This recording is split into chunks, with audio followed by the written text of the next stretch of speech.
ngathi kuhlala ukwazi uThixo, because xa kuhlala umazi uyamhlonipha. Hallelujah. Xa kuhlala umazi uyamlambela, xa kuhlala umazi uyanyaniseka.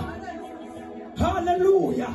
Ithi iBhayibhile isityebi sinezitho zonke, kodwa singamazi uThixo. Hallelujah. Kwahamba ixesha kwafikelela kufeni. Ilapha intshumayelo yam uSalemaya andithi sizofa, but ilapha ekufeni, because imeko yokukholwa iphelela kwekunaphakade. Uyisalaya imeko yokusindiswa yohluka ngobekusaba kunaphakade. Lekhasilaya imeko yokukholwa yohlukile, siyafana zonke. Mangale moja zigono singabi nazo, kodwa zohluka ngokungena ezulwini siqhamula ubomi.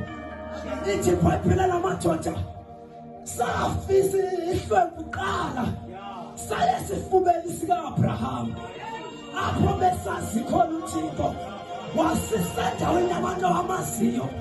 Kukhona indawo yabamaziyo. Nithi nina ndingubani? Nithi ndingubani?